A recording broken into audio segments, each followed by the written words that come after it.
오늘 함께 나눌 말씀을 보도록 하겠습니다. 오늘 함께 나눌 말씀은 고린도 후서 10장 17절 18절의 말씀입니다. 고린도 후서 10장 17절 18절의 말씀을 함께 봉독하도록 하겠습니다. 자랑하는 자는 주 안에서 자랑할지니라. 옳다 인정함을 받는 자는 자기를 칭찬하는 자가 아니요 오직 주께서 칭찬하시는 자니라. 아멘. 말씀의 제목 함께 있습니다. 주 안에서 자랑하라. 다시 한번 해볼까요? 시작. 머리가 참 좋은 개구리가 한 마리 있었습니다. 똑똑하고 머리가 좋은 개구리. 그런데 그 개구리의 소원이 새처럼 하늘을 나는 거였습니다. 그래서 어느 날 집을 짓기 위해서 나뭇가지를 이렇게 손에 쥐고 날아가는 새를 보고 그 새를 막 불러서 부탁했습니다. 그 나뭇가지를 내가 네 입과 손으로 물고 붙잡을 테니까 잠시라도 하늘을 날 수 있게 해준다면, 잠시라도 내가 내 꿈을 펼쳐서 하늘을 날 수 있게 해주면 내가 원하는 것을 다 들어주겠다 딜을 합니다. 그리고 그 소원을 이루죠. 너무 기쁘고 행복한 나머지 이 개구리는 두 팔을 쫙 벌리고 공중 비행 자유를 만끽합니다. 그런데 땅에서 이 광경을 보고 있던 다른 친구 개구리들이 엄청 부러워하는 겁니다. 그러면서 야, 그런 기발한 생각을 누가 어떻게 했어? 라고 질문을 하니까 개구리가 아주 자랑스럽게 기쁘게 이렇게 말합니다. 누가 하긴 누가 해. 내가 했지 지 하면서 땅으로 떨어져 죽습니다. 두 팔을 놓고 입만 물고 있다가 내가 자랑하고 싶어서 내 얘기를 하고 싶다가 결국 땅으로 떨어져서 최후를 맞이한 겁니다. 요즘 인스타, 페이스북, SNS, 유튜브 같은 걸 보면 다들 자기 자랑하느라, 나를 드러내느라, 나를 인정해달라, 정말 정신이 없습니다. 자기 자랑을 잘해야 이목을 집중시킬 수도 있고요. 또 돈도 벌 수 있는 그런 세상에 살고 있는 것이 바로 우리들입니다. 도토리 키재기라는 표현을 아시나요? 도토리 키재기. 다 고만고만한 사람끼리 서로 싸우고 서로 비교하고 또 그렇게 서로 갈등하는 것을 의미합니다. 도토리 키재기. 우리 인간은 다 고만고만합니다. 그렇지 않으십니까? 아무도 동의를 하지 않으시는 것 같습니다. 우리 인간은 다 비슷비슷합니다. 왜냐하면 하나님께서 그렇게 우리를 만드셨기 때문입니다. 누구는 키가 크지만 또 허약한 신체를 주셨을 수도 있고, 또 누구는 힘이 세지만 다른 연약한 부분을 주신 것도 있고, 완벽하고 이상적인 그런 사람은 결코 존재하지 않습니다. 그러므로 자기 자랑하는 것만큼 어리석고 무의미한 것은 존재하지 않습니다. 자, 첫 번째, 주 안에서 자랑하라 말씀의 첫 번째 제목을 같이 나눕니다. 네, 시작. 나를 자랑하지 맙시다. 자, 다시 한번 시작. 나를 자랑하지 맙시다.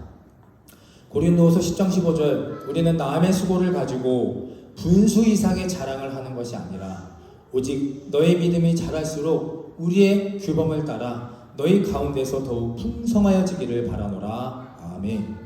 오늘 이 고린도후서 말씀을 보면 남의 수고를 가지고 내 것으로 자랑하지도 말고, 그리고 또 18절의 말씀처럼 자신만을 위해 자신을 칭찬하라 하지 말라 그렇게 권면합니다. TV 프로그램을 보니까 오은영 박사님이 나와서 이런 이야기를 합니다. 앞에 화면을 보면요, 카인 컴플렉스. 심리학적인 용어로 형제, 자매, 남매 간에 무의식적으로 적대감, 경쟁감 그런 것들을 품는 현상으로서 이것이 우리가 잘 아는 가인과 아벨에서 시작된 심리학적 용어입니다. 그리고 이 카인 컴플렉스가 심해지고 확장되고 지나치게 되면 직장, 친구, 주변 동료 사람들에게까지도 이것이 시기와 질투를 느끼는 감정이 된다고 합니다. 부정적이고 위험한 감정으로 또 다른 말로는 이것을 바로 인정 욕구라고 합니다. 인정 욕구. 타인에게 내가 인정을 받아야만 만족할 수 있고 기뻐할 수 있는, 그래서 내 가치를 나한테 두는 게 아니라 누구한테 둡니까? 타인한테 두는 겁니다. 타인의 평가와 비교와 가치를 더 중요하게 여기는 겁니다. 그러니까 어떻겠습니까? 이런 사람 항상 주변과 비교하고 시기 질투하고 웃기려고 하고 튀려고 하고 말을 더 그 자리에서 많이 하려고 하는, 그래서 없는 일 하지 않는 것까지도 만들어내는 것이 카인 컴플렉스입니다. 사람은 본능적으로 애나 어린이나 할 것 없이 누구에게나 다 인정받고 싶은 욕구가 있다고 합니다. 교회 안에서도 마찬가지입니다. 목사들 사이에서는 이민 목회가 힘들다고들 말합니다. 왜냐하면 외롭고 힘든 우리 이방인들의 이 삶 속에서 교회에서라도 더 인정받고 무언가 여기서라도 나의 가치를 높이기를 원하는 그런 사람들이 많기 때문입니다. 그러나 오늘 고린도후서 말씀에 보면 사도 바울의 말씀에 고린도 교회 성도들을 향해 무엇을 자랑하라고 말하고 있습니까? 17절 저를 따라해 주실까요? 자랑하는 자는 주 안에서 자랑할지니라. 사도 바울은 고린도 교회 교인들에게 이렇게 권면합니다. 자랑할 거면 주 안에서 자랑하라. 그리고 예레미야서 9장 23, 24절 말씀도 함께 큰 목소리로 읽어보겠습니다. 시작. 여호와께서는 이와 같이 말씀하시되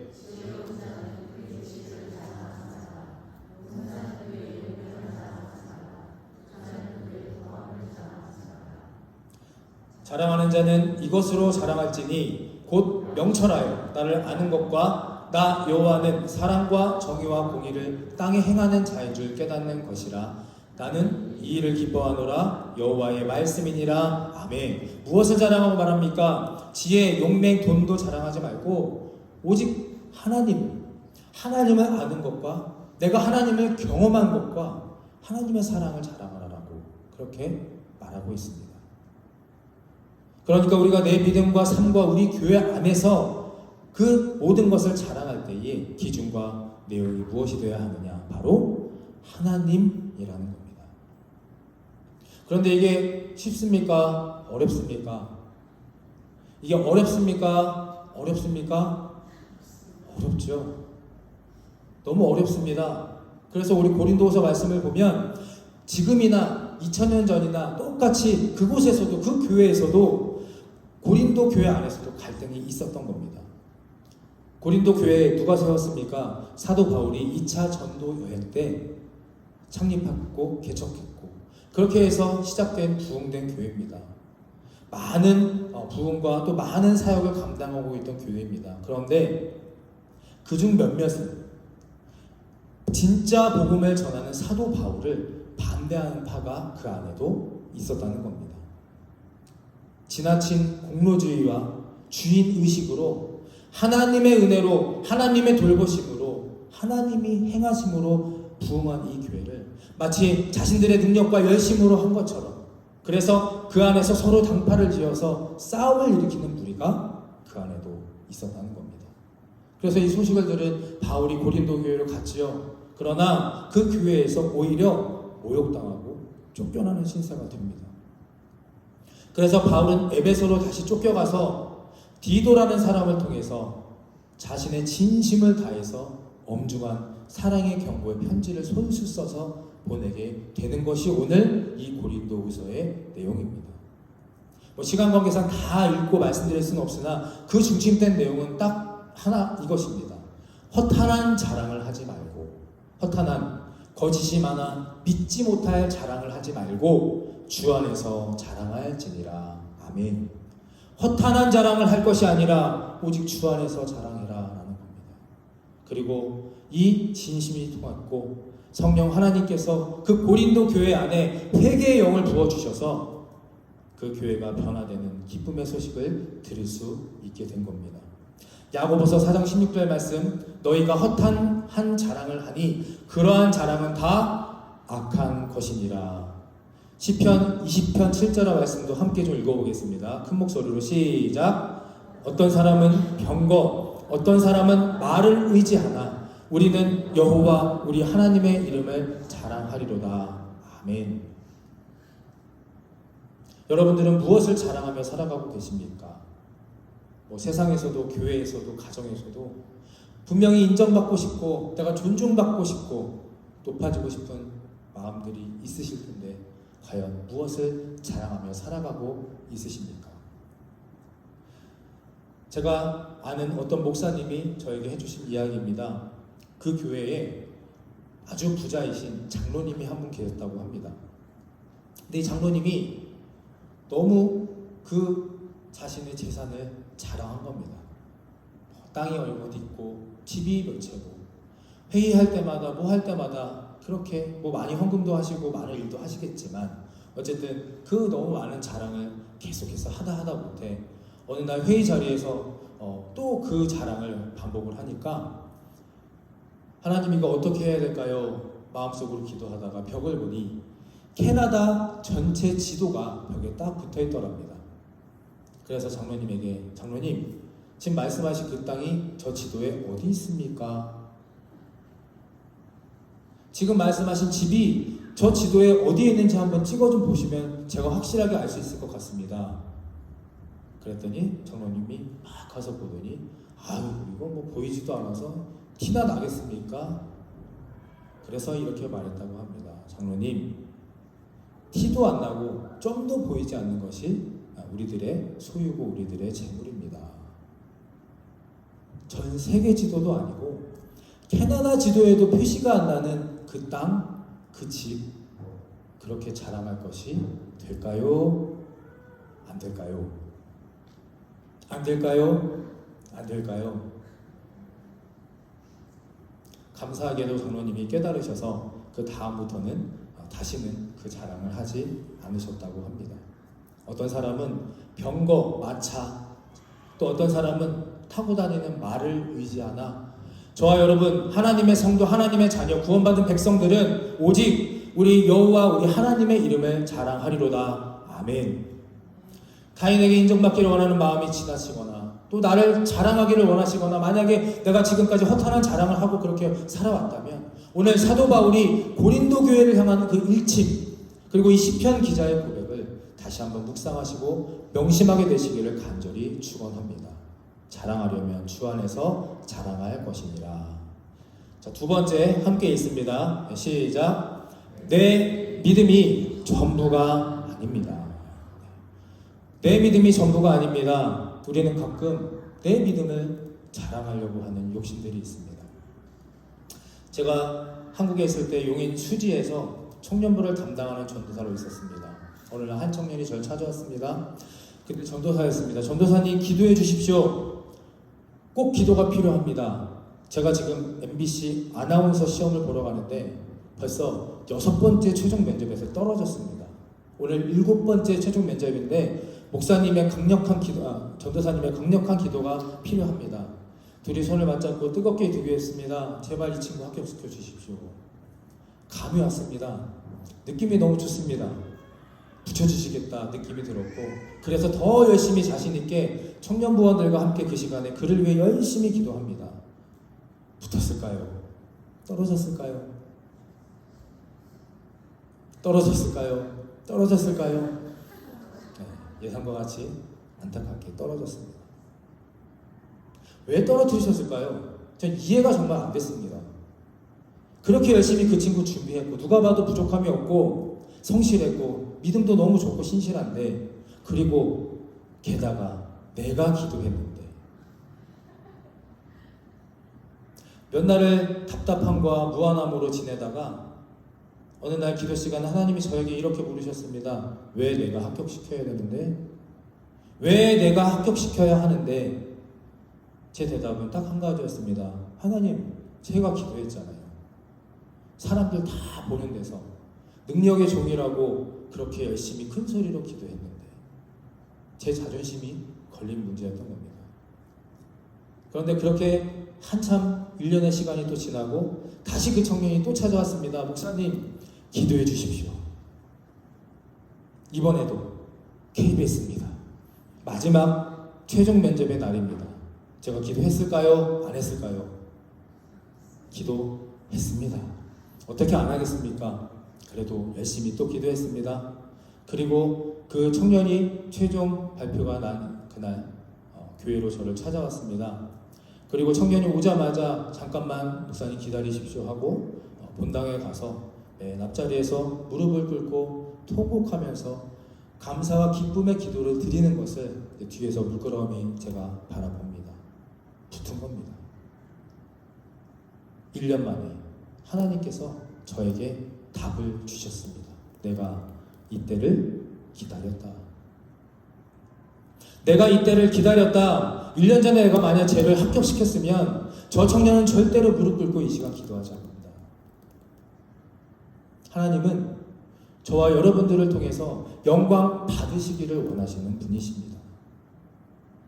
나의 기도와 이루어지는 것이 내 믿음이 아니라 내가 하고자 하는 대로 내가 원하는 대로 그것이 다 성취되는 것이 아니라 내 기도를 통해서 하나님의 영광이 드러나는 것을 그렇게 경험하고 확신할 수 있을 때 그럴 때 진짜 우리가 인격적인 믿음 가운데 들어서는 겁니다. 저와 여러분들 부족하고 연약합니다. 그러나 우리들이 이 땅에서 신앙생활 할 수 있는 것, 우리들이 이 땅에서 구원받은 백성으로 이렇게 기쁘고 평안하고 감사하며 승리하며 살아갈 수 있는 이유는 이것입니다. 같이 앞에 화면을 읽어보겠습니다. 시작. 내가 하나님을 믿는 믿음이 아니라 하나님이 나를 믿어주시기 때문입니다. 할렐루야. 다시 한번 해보겠습니다. 시작. 내가 하나님이 저와 여러분들을 믿어주고 계시기 때문입니다.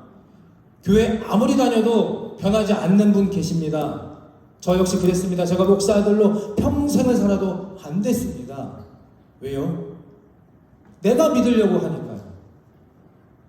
연약하고 부족한 도토리 기재기밖에 안 되는 우리가 나를 자랑하려고 하고 내 자신을 신뢰하려고 하며 내 안에서 무언가를 자꾸 해결하고 얻어가려고 하다 보니까 안 되고 포기하고 좌절하게 되는 겁니다. 사랑하는 좋은교회 성도 여러분, 내가 믿는 것보다 더 중요한 것이 있습니다. 하나님께서 저와 여러분을 믿어주고 계신 겁니다. 이 진리의 선포와 말씀이 우리들 속에서 고백되어질 때 믿음이 달라집니다. 그런데 안타깝게도 우리들의 이 믿음 없음을 아주 명백하게 드러내는 것이 있습니다. 아까 처음에 말씀드린 카인 컴플렉스, 인정 욕구입니다. 바로 내가 누군가의 인정에 굶주려 있는 스스로의 모습을 깨닫고 발견하게 된다면 내가 믿음이 없는 거구나, 내가 아직 멀었구나 라는 것을 깨닫게 되는 겁니다. 진정한 믿음은 하나님이 나를 인정하고 믿어주셨다는 것, 그것에서부터 시작되는 겁니다. 마태복음 16장 18절의 말씀 함께 큰 목소리로 봉독하겠습니다. 시작. 또 내가 내게 이르노니 너는 베드로라. 내가 이 반석 위에 내 교회를 세우리니 음부의 권세가 이기지 못하리라. 아멘. 예수님께서 베드로를 부르십니다. 지금부터 너의 이름을 베드로라 내가 부를 것이다. 뜻은 뭡니까? 반석입니다. 반석. 그런데 우리가 알다시피 베드로는 반석이 아니라 자갈과 같은 인생을 삽니다. 실패도 많았고 자기 감정도 조절하지 못했고 주체하지 못하는 그런 사람이었습니다. 그런데도 예수님은 시몬이라 부르지 않으시고 끊임없이 그를 베드로라 불러주셨습니다. 그럼에도 불구하고 베드로가 예수님이 십자가에 달리신 후에 어떻게 했습니까? 결국 자기 생활로 또 돌아갑니다. 반석이 아닌 자갈의 인생으로 돌아갑니다. 그러자 예수님은 부활하신 후에 옛날로 돌아가 고기 잡고 있던 자갈과 같은 그의 삶에 다시 찾아가십니다. 그리고 베드로에게 다시 한번 물으십니다. 내가 나를 사랑하느냐? 베드로야, 내가 나를 진정으로 사랑하느냐 물으십니다. 이것이 원망과 책망의 질문일까요? 아니죠. 이것은 사랑과 은혜와 회복의 또 다른 부르심입니다. 또 그들의 죄와 그들의 불법을 내가 다시 기억하지 아니하리라. 또 그들의 죄와 그들의 불법을 내가 다시 기억하지 아니하리라. 아멘. 히브리서 10장 19절의 말씀입니다. 예수님은 끝까지 베드로를 믿어주셨고 자갈이 아닌 반석으로 그를 여겨주셨기 때문에 음부의 권세에서 승리하고 남은 생활을 반석처럼 살다가 죽을 수 있었던 것입니다. 사랑하는 좋은 교회 성도 여러분, 이제 말씀을 마치려고 합니다. 내 믿음보다, 내 자랑보다 더 중요한 것이 있습니다. 하나님이 여러분들을 믿으신다는 사실입니다. 할렐루야. 하나님이 저와 여러분들을 우리의 연약함과 부족함 상관없이, 우리의 행위나 어떤 우리의 열매에 상관없이 끊임없이 끝까지 우리를 믿어주신다는 사실입니다. 그것을 우리가 믿고 안다면 하나님, 나를 믿어주신 그 하나님 아버지 앞에 내가 오늘 인격적인 믿음으로 나아가겠습니다. 이 믿음의 고백이 진정 반석과 같은 믿음으로 우리를 살게 할 것입니다. 담임 목회를 하다 보니 누가 가장 많이 생각나는 줄 아십니까? 대한민국을 대표하는 훌륭한 목사님들, 감독님들, 또 큰 교회, 대형교회 목사님들 생각나지 않습니다. 오히려 제가 생각나는 분들은 금요철야 기도 때 눈물로 기도하시면서 그 맨 앞자리를 채워주시던 권사님들, 예배 1시간 전에 나와서 아무도 없어도 교회 열과 줄을 맞추어 의자와 방석을 정리하고 계시던 장로님들, 눈이 오나 비가 오나 교회 앞에 횡단보도에서 시키지 않아도 아무도 안 봐도 교통 정리하시면서 그렇게 헌신하시던 집사님들, 우리 부모님들 세대들을 그렇게 기억이 나고, 하려고 하는 게 아니라 그렇게 기억이 나고 그분들의 신앙과 그분들의 자세를 다시 한번 본받게 됩니다. 우리 부모님들의 신앙 한번 기억해 보시기 바랍니다. 할아버지 할머니를 보면 지금의 나보다, 우리보다 신앙의 깊이가 정말 굉장히 깊고 그 신앙에 감동이 있는 것을 참 많이 느끼게 됩니다. 왜 그럴까요? 오히려 우리보다 더 못 사셨을 거고 못 배우셨을 거고 힘들게 그렇게 사셨었는데 왜 그렇게 그들의 삶에 기쁨과 감사와 고백이 넘쳐났을까? 아마도 그들의 삶 전체를 통해 이 신앙의 고백이 담겨 있어서 그렇지 않을까? 그들의 온 삶을 통해서, 믿음을 통해서 하나님을 자랑해서 그렇지 않겠습니까? 말씀을 정리하겠습니다. 하나님이 옳다 인정하시는 믿음 생활을 하시기를 원하신다면, 그리고 우리가 가치 있고 깊이 있는 그런 삶을 살아가기를 원하신다면, 첫째, 나를 자랑하지 마십시오. 나를 자랑하면 안 됩니다. 인정받고 싶다면 옳고 그름의 기준이 되시는 하나님께 먼저 인정받고 이 모든 것을 통해 하나님을 자랑하게 되시기를, 오직 주 안에서 자랑하게 되시기를 예수 그리스도의 이름으로 간절히 축원합니다. 또한 내 믿음보다 더 중요한 것은 지금 내 모습 그대로를 보시고 사랑해 주시며 믿어 주시는 하나님 아버지의 믿음입니다. 내 믿음 절대 이거 하나 가지고 승리하지 못합니다.